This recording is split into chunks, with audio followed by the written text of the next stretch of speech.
大家好，我是 Martin, and this is A Phrase a Day English, brought to you by the Taichung Keda Language Center. Today's phrase is a very, very English phrase. So English that it's almost exclusively used in Great Britain and not really anywhere else. Except for maybe Australia. I'm not really sure. Anyway, the phrase today is Bob's your uncle. 这样就完成了. Bob's your uncle is a phrase that means something can be accomplished easily and quickly, maybe even more quickly than you expected. Why do they say Bob's your uncle? Well, I mean, who is Bob? He's not my uncle. Well, like most of our phrases, we just don't know. It's so old and its origin is so unclear. We're not really sure where it comes from. Some people think it comes from the name of an old English lord who appointed his nephew to a lot of high-ranking jobs.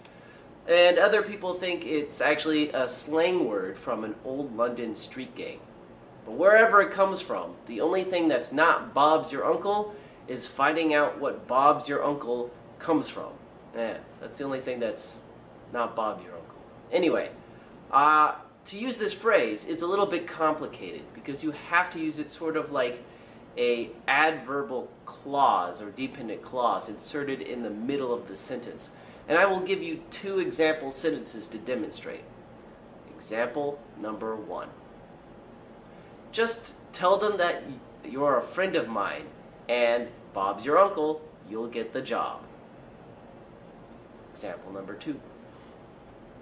Just bake it for an hour and Bob's your uncle, you'll have delicious cookies. So in both examples, the phrase Bob's your uncle is inserted into the middle of the sentence as kind of an exclamation or a kind of adverbial clause trying to just show you how easy it will be for you to accomplish your goal. In the first example, your goal is to get the job. How do I get the job? Tell them that you're a friend of mine and you will get it very easily. Bob's your uncle. In the second example, I want to make some delicious cookies and I have some cookie dough to bake. All I need to do is bake it for 1 hour and Bob's your uncle, you'll have delicious cookies. So that's how you would use the phrase. Alright, well, it looks like we've come to the end of the video, so hey, that was easy. Bob's your uncle. The video's done. Thank you for watching. I'll see you next time. Bye-bye.